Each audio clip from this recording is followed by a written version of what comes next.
जय हो गणेश जी महाराज की। श्री गणेश चतुर्थी व्रत की पौराणिक कथा के अनुसार एक बार भगवान शिव तथा माता पार्वती नर्मदा नदी के किनारे बैठे थे। वहां माता पार्वती ने भगवान शिव से समय व्यतीत करने के लिए कहा और कहा कि हम चौपड़ पासे खेलते हैं।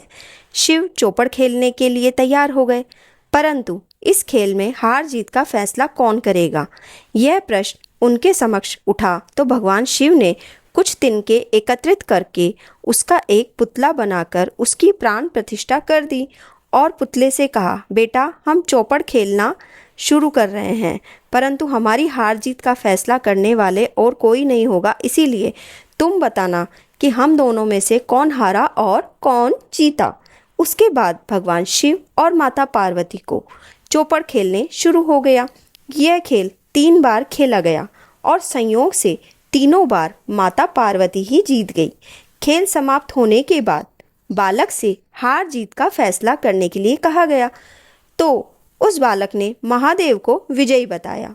यह सुनकर माता पार्वती बहुत क्रोधित हुई और बहुत नाराज हुई। उन्होंने बालक को लंगड़ा होने, कीचड़ में पड़े रहने का श्राप दे दिया। बालक ने माता पार्वती से माफ़ी मांगी और कहा कि यह मुझसे अज्ञानतावश ऐसा हुआ है, मैंने किसी द्वेष भाव से ऐसा नहीं किया। बालक द्वारा क्षमा मांगने पर माता पार्वती ने उसे कहा कि यहाँ गणेश पूजन के लिए नाग कन्याएं आएगी, उनके कहे अनुसार तुम गणेश व्रत करो, ऐसा करने से तुम मुझे प्राप्त करोगे। यह कहकर माता पार्वती शिव के साथ कैलाश पर्वत चली गई। 1 वर्ष के बाद उस स्थान पर नाग कन्याएं आई। तब नाग कन्याओं से श्री गणेश के व्रत की विधि मालूम करने पर उस बालक ने 21 दिन लगातार गणेश जी का व्रत किया। उसकी श्रद्धा से गणेश जी बहुत प्रसन्न हुए। उन्होंने बालक को मनोवांछित फल मांगने के लिए कहा। उस पर उस बालक ने कहा, हे विनायक, मुझ में इतनी शक्ति दीजिए कि मैं अपने पैरों से चलकर अपने माता पिता के साथ कैलाश पर्वत पहुंच सकूं और ये वह देखकर प्रसन्न हो। तब बालक को वरदान देकर श्री गणेश अंतर्ध्यान हो गए। इसके बाद वह बालक कैलाश पर्वत पर पहुंच गया और कैलाश पर्वत पर पहुंचने की अपनी कथा उसने भगवान शिव को सुनाई। चौपड़ वाले दिन से माता पार्वती शिव जी से विमुख हो गई थी, अतः वह देवी के रुष्ट होने पर भगवान शिव ने भी बालक के बताए अनुसार 21 दिनों तक श्री गणेश का व्रत किया।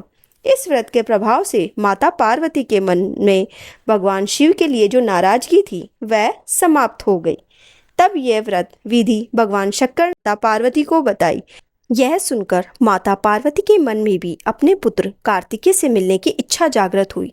तब माता पार्वती ने भी 21 दिन तक श्री गणेश का व्रत किया तथा दुर्वा, फूल और लड्डुओं से गणेश जी का पूजा अर्चना की।